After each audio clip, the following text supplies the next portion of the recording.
बस अब तो आ ही गया है। दरवाजे पर दस्तक दे ही रहा है। 2025 में 26 जनवरी को हमारे संविधान को लागू हुए 75 वर्ष होने जा रहे हैं। हम सभी के लिए बहुत गौरव की बात है। हमारे संविधान निर्माताओं ने हमें जो संविधान सौंपा है वो समय की हर कसौटी पर खरा उतरा है। संविधान हमारे लिए गाइडिंग लाइट है, हमारा मार्गदर्शक है। ये भारत का संविधान ही है जिसकी वजह से मैं आज यहाँ हूँ, आपसे बात कर पा रहा हूँ। इस साल 26 नवंबर को संविधान दिवस से एक साल तक चलने वाली कई एक्टिविटीज शुरू हुई हैं। देश के नागरिकों को संविधान की विरासत से जोड़ने के लिए constitution75.com नाम से एक खास वेबसाइट भी बनाई गई है। इसमें आप संविधान की प्रस्तावना पढ़कर अपना वीडियो अपलोड कर सकते हैं। अलग अलग भाषाओं में संविधान पढ़ सकते हैं। संविधान के बारे में प्रश्न भी पूछ सकते हैं। मन की बात के श्रोताओं से, स्कूल में पढ़ने वाले बच्चों से, कॉलेज में जाने वाले युवाओं से मेरा आग्रह है, इस वेबसाइट पर जरूर जाकर देखें, इसका हिस्सा बने। साथियों, अगले महीने 13 तारीख से प्रयागराज में महाकुंभ भी होने जा रहा है। इस समय वहां संगम तट पर जबरदस्त तैयारियां चल रही है। मुझे याद है, अभी कुछ दिन पहले जब मैं प्रयागराज गया था तो हेलीकॉप्टर से पूरा कुंभ क्षेत्र देखकर दिल प्रसन्न हो गया था। इतना विशाल, इतना सुंदर, इतनी भव्यता। साथियों, महाकुंभ की विशेषता केवल इसकी विशालता में ही नहीं है, कुंभ की विशेषता इसकी विविधता में भी है। इस आयोजन में करोड़ों लोग एक साथ एकत्रित होते हैं। लाखों संत, हजारों परंपराएं, सैकड़ों संप्रदाय, अनेकों अखाड़े, हर कोई इस आयोजन का हिस्सा बनता है। कहीं कोई भेदभाव नहीं दिखता है। कोई बड़ा नहीं होता है, कोई छोटा नहीं होता है। अनेकता में एकता का ऐसा दृश्य विश्व में कहीं और देखने को नहीं मिलेगा। इसलिए हमारा कुंभ एकता का महाकुंभ भी होता है। इस बार का महाकुंभ भी एकता के महाकुंभ के मंत्र को सशक्त करेगा। मैं आप सबसे कहूंगा, जब हम कुंभ में शामिल हो तो एकता के इस संकल्प को अपने साथ लेकर वापस आए। हम समाज में विभाजन और विद्वेष के भाव को नष्ट करने का संकल्प भी लें। अगर कम शब्दों में मुझे कहना है तो मैं कहूंगा, महाकुंभ का संदेश, एक हो पूरा देश। महाकुंभ का संदेश, एक हो पूरा देश। और अगर दूसरे तरीके से कहना है तो मैं कहूंगा, गंगा की अविरल धारा, न बटे समाज हमारा। गंगा की अविरल धारा, न बटे समाज हमारा। साथियों, इस बार प्रयागराज में देश और दुनिया के श्रद्धालु डिजिटल महाकुंभ के भी साक्षी बनेंगे। डिजिटल नेविगेशन की मदद से आपको अलग अलग घाट, मंदिर, साधुओं के अखाड़ों तक पहुंचने का रास्ता मिलेगा। यही नेविगेशन सिस्टम आपको पार्किंग तक पहुंचने में भी मदद करेगा। पहली बार कुंभ आयोजन में एआई चैटबॉट का प्रयोग होगा। एआई चैटबॉट के माध्यम से 11 भारतीय भाषाओं में कुंभ से जुड़ी हर तरह की जानकारी हासिल की जा सकेगी। इस चैटबॉट से कोई भी टेक्स्ट टाइप करके या बोलकर किसी भी तरह की मदद मांग सकता है। पूरा मेला क्षेत्र को एआई पावर्ड कैमरा से कवर किया जा रहा है। कुंभ में अगर कोई अपने परिचित से बिछड़ जाएगा तो इन कैमरों से उन्हें खोजने में भी मदद मिलेगी। श्रद्धालुओं को digital lost and found centre की सुविधा भी मिलेगी। श्रद्धालुओं को मोबाइल पर गवर्नमेंट अप्रूव्ड टूर पैकेजेस, ठहरने की जगह और होम स्टे के बारे में भी जानकारी दी जाएगी। आप भी महाकुंभ में जाएं तो इन सुविधाओं का लाभ अवश्य उठाएं। और हाँ, हैशटैग एकता का महाकुंभ के साथ अपनी सेल्फी जरूर अपलोड करिएगा। साथियों, मन की बात यानी MKB में अब बात KTB की। जो बड़े बुजुर्ग हैं उनमें से बहुत से लोगों को KTB के बारे में पता नहीं होगा, लेकिन जरा बच्चों से पूछिए। KTB उनके बीच बहुत ही सुपरहिट है। KTB यानी क्रश, त्रुश और बाल्टी बॉय। आपको शायद पता होगा, बच्चों की पसंदीदा एनिमेशन सीरीज और उसका नाम है KTB भारत है हम। और अब इसका दूसरा सीजन भी आ गया है। ये 3 एनिमेशन कैरेक्टर हमें भारतीय स्वतंत्रता संग्राम के उन नायक नायिकाओं के बारे में बताते हैं जिनकी ज्यादा चर्चा नहीं होती। हाल ही में इसका सीजन 2 बड़े ही खास अंदाज में international film festival of India Goa में लॉन्च हुआ। सबसे शानदार बात यह है कि ये सीरीज न सिर्फ भारत की कई भाषाओं में बल्कि विदेशी भाषाओं में भी प्रसारित होती है। इसे दूरदर्शन के साथ साथ अन्य OTT प्लेटफॉर्म पर भी देखा जा सकता है।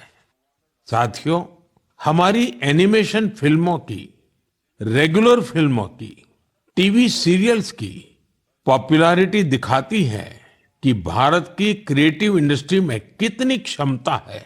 यह इंडस्ट्री न सिर्फ देश की प्रगति में बड़ा योगदान दे रही है, बल्कि हमारी इकोनॉमी को भी नई ऊंचाइयों पर ले जा रही है।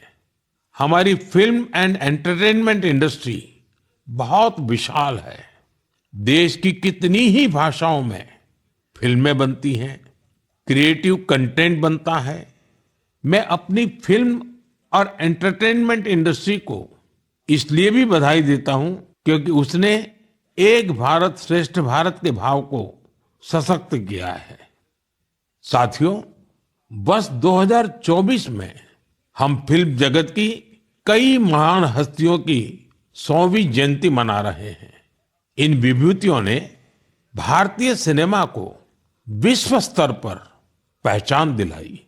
राज कपूर जी ने फिल्मों के माध्यम से दुनिया को भारत के सॉफ्ट पावर से परिचित कराया। रफी साहब की आवाज में वो जादू था जो हर दिल को छू लेता था। उनकी आवाज अद्भुत थी। भक्ति गीत हो या रोमांटिक सॉन्ग्स, दर्द भरे गाने हो, हर इमोशन को उन्होंने अपनी आवाज से जीवंत कर दिया। एक कलाकार के रूप में उनकी महानता का अंदाजा इसी से लगाया जा सकता है कि आज भी युवा पीढ़ी उनके गानों को उतनी ही शिद्दत से सुनती है। यही तो है टाइमलेस आर्ट की पहचान। अक्कीनेनी नागेश्वर राव गारू ने तेलुगु सिनेमा को नई ऊंचाइयों तक पहुंचाया है। उनकी फिल्मों ने भारतीय परंपराओं और मूल्यों को बखूबी प्रस्तुत किया। तपन सिन्हा जी की फिल्मों ने समाज को एक नई दृष्टि दी। उनकी फिल्मों में सामाजिक चेतना और राष्ट्रीय एकता का संदेश रहता था। हमारी पूरी फिल्म इंडस्ट्री के लिए इन हस्तियों का जीवन प्रेरणा जैसा है। साथियों, मैं आपको एक और खुशखबरी देना चाहता हूं।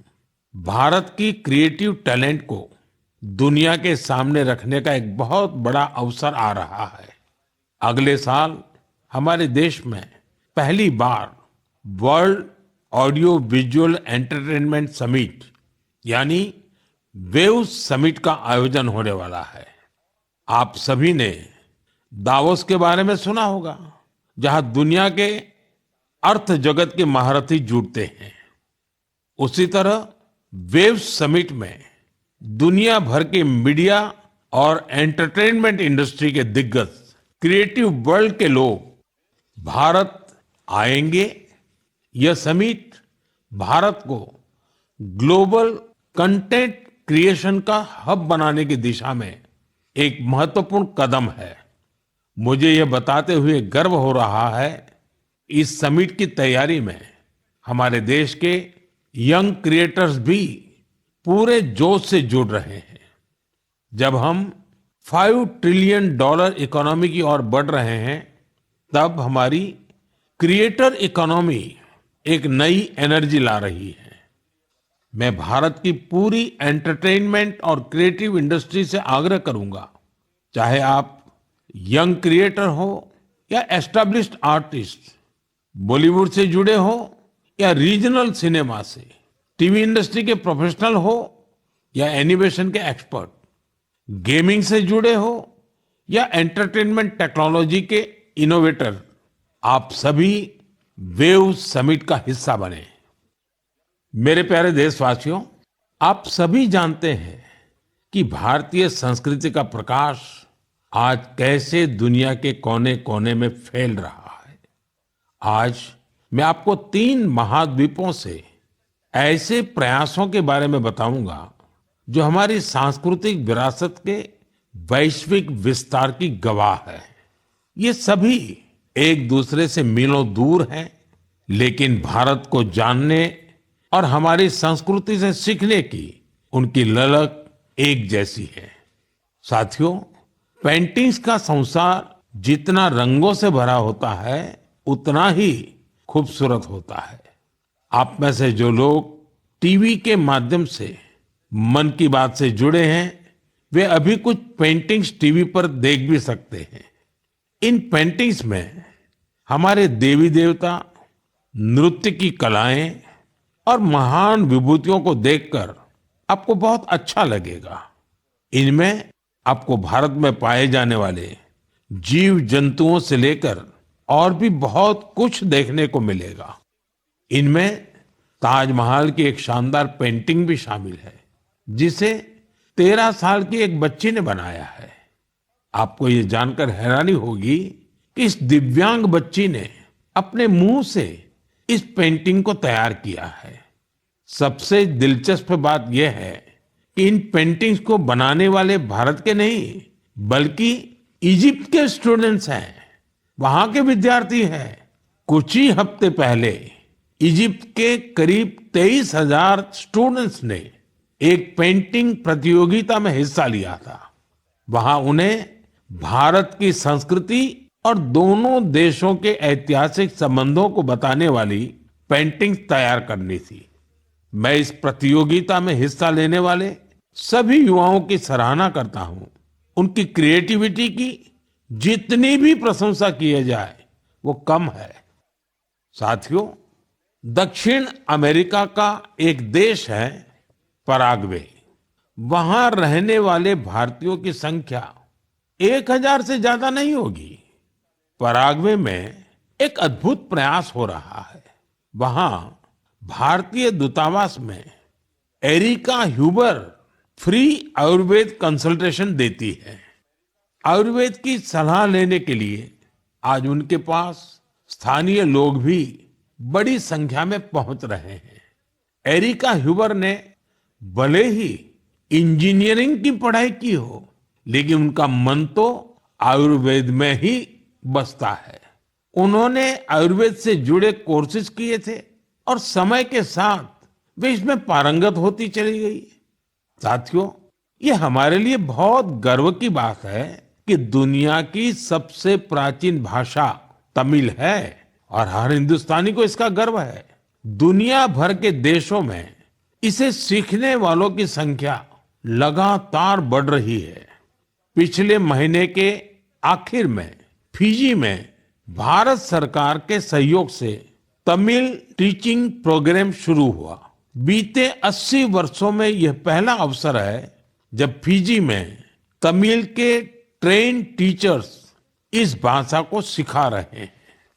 मुझे ये जानकर अच्छा लगा कि आज फिजी के स्टूडेंट्स तमिल भाषा और संस्कृति को सीखने में काफी दिलचस्पी ले रहे हैं। साथियों, ये बातें, ये घटनाएं सिर्फ सफलता की कहानियां नहीं है, ये हमारी सांस्कृतिक विरासत की भी गाथाएं हैं। ये उदाहरण हमें गर्व से भर देते हैं।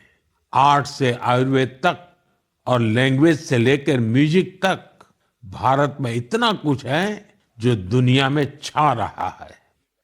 साथियों, सर्दी के इस मौसम में देश भर से खेल और फिटनेस को लेकर कई एक्टिविटीज हो रही हैं। मुझे खुशी है कि लोग फिटनेस को अपनी दिनचर्या का हिस्सा बना रहे हैं। कश्मीर में स्कीइंग से लेकर गुजरात में पतंगबाजी तक हर तरफ खेल का उत्साह देखने को मिल रहा है।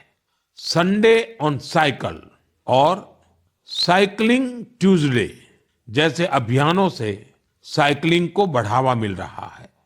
साथियों, अब मैं आपको एक ऐसी अनोखी बात बताना चाहता हूं जो हमारे देश में आ रहे बदलाव और युवा साथियों के जोश और जज्बे का प्रतीक है। क्या आप जानते हैं कि हमारे बस्तर में एक अनूठा ओलंपिक शुरू हुआ है? जी हां, पहली बार हुए बस्तर ओलंपिक से बस्तर में एक नई क्रांति जन्म ले रही है। मेरे लिए ये बहुत ही खुशी की बात है कि बस्तर ओलंपिक का सपना साकार हुआ है।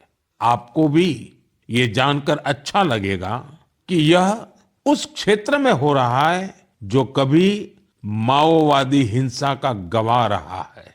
बस्तर ओलंपिक का शुभंकर है वन भैंसा और पहाड़ी मैना। इसमें बस्तर की समृद्ध संस्कृति की झलक दिखती है। इस बस्तर खेल महाकुंभ का मूल मंत्र है करसायता बस्तर, बरसायता बस्तर, यानी खेलेगा बस्तर, जीतेगा बस्तर। पहली ही बार में बस्तर ओलंपिक में 7 जिलों के 1,65,000 खिलाड़ियों ने भाग लिया है। यह सिर्फ एक आंकड़ा नहीं है, यह हमारे युवाओं के संकल्प की गौरव गाथा है। एथलेटिक्स, तीरंदाजी, badminton, football, hockey, weightlifting, karate, kabaddi, kho kho और वॉलीबॉल, हर खेल में हमारे युवाओं ने अपनी प्रतिभा का परचम लहराया है। कारी कश्यप जी की कहानी मुझे बहुत प्रेरित करती है। एक छोटे से गांव से आने वाली कारी जी ने तीरंदाजी में रजत पदक जीता है। वे कहती हैं, बस्तर ओलंपिक ने हमें सिर्फ खेल का मैदान ही नहीं, जीवन में आगे बढ़ने का अवसर दिया है। सुकमा की पायल कवासी जी की बात भी कम प्रेरणादायक नहीं है। जेवलिन थ्रो में स्वर्ण पदक जीतने वाली पायल जी कहती हैं, अनुशासन और कड़ी मेहनत से कोई भी लक्ष्य असंभव नहीं है। सुकमा के दोरनापाल के पुनेम सन्ना जी की कहानी तो नए भारत की प्रेरक कथा है। एक समय नक्सली प्रभाव में आए पुनेम जी आज व्हील चेयर पर दौड़कर मेडल जीत रहे हैं। उनका साहस और हौसला हर किसी के लिए प्रेरणा है। कोंडा गांव के तीरंदाज रंजू सौरी जी को बस्तर यूथ आइकॉन चुना गया है। उनका मानना है बस्तर ओलंपिक दूर दराज के युवाओं को राष्ट्रीय मंच तक पहुंचाने का अवसर दे रहा है।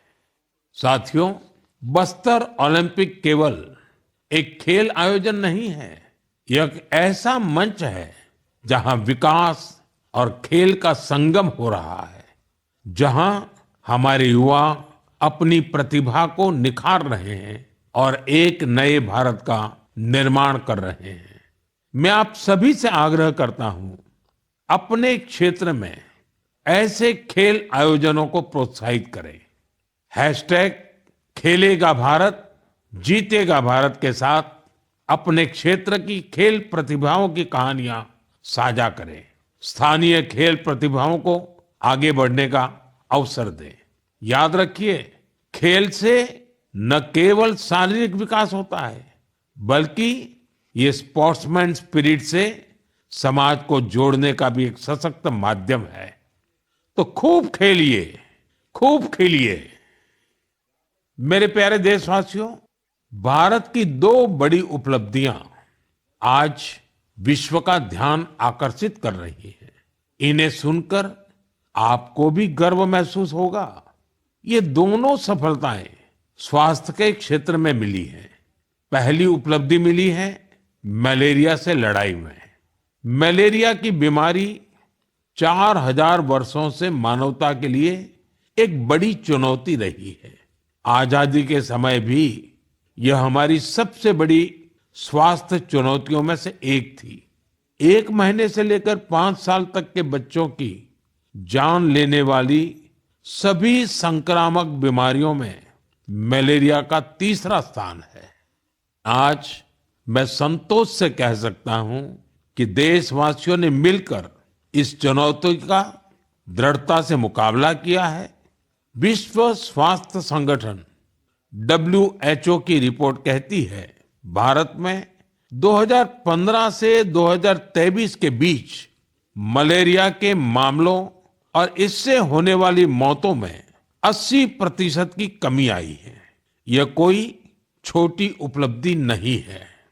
सबसे सुखद बात यह है, यह सफलता जन जन की भागीदारी से मिली है। भारत के कोने कोने से, हर जिले से हर कोई इस अभियान का हिस्सा बना है।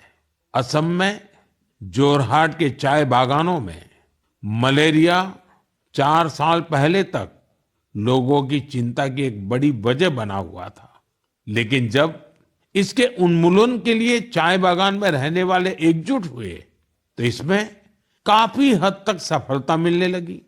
अपने इस प्रयास में उन्होंने टेक्नोलॉजी के साथ साथ सोशल मीडिया का भी भरपूर इस्तेमाल किया है। इसी तरह हरियाणा के कुरुक्षेत्र जिले ने मलेरिया पर नियंत्रण के लिए बड़ा अच्छा मॉडल पेश किया। यहाँ मलेरिया की मॉनिटरिंग के लिए जन भागीदारी काफी सफल रही है। नुक्कड़ नाटक और रेडियो के जरिए ऐसे संदेशों पर जोर दिया गया जिससे मच्छरों की ब्रीडिंग कम करने में काफी मदद मिली है। देश भर में ऐसे प्रयासों से ही हम मलेरिया के खिलाफ जंग को और तेजी से आगे बढ़ा पाए हैं। साथियों, अपनी जागरूकता और संकल्प शक्ति से हम क्या कुछ हासिल कर सकते हैं, इसका दूसरा उदाहरण है कैंसर से लड़ाई। दुनिया के मशहूर मेडिकल जर्नल लैंसेट की स्टडी वाकई बहुत उम्मीद बढ़ाने वाली है। इस जर्नल के मुताबिक अब भारत में समय पर कैंसर का इलाज शुरू होने की संभावना काफी बढ़ गई है। समय पर इलाज का मतलब है कैंसर मरीज का ट्रीटमेंट 30 दिनों के भीतर ही शुरू हो जाना। और इसमें बड़ी भूमिका निभाई है आयुष्मान भारत योजना ने। इस योजना की वजह से कैंसर के 90% मरीज समय पर अपना इलाज शुरू करा पाए हैं। ऐसा इसलिए हुआ है क्योंकि पहले पैसे के अभाव में गरीब मरीज कैंसर की जांच में, उसके इलाज से कतराते थे। अब आयुष्मान भारत योजना उनके लिए बड़ा संबल बनी है। अब वो आगे बढ़कर अपना इलाज कराने के लिए आ रहे हैं। आयुष्मान भारत योजना ने कैंसर के इलाज में आने वाली पैसों की परेशानी को काफी हद तक कम किया है। अच्छा ये भी है कि आज समय पर कैंसर के इलाज को लेकर लोग पहले से कहीं अधिक जागरूक हुए हैं।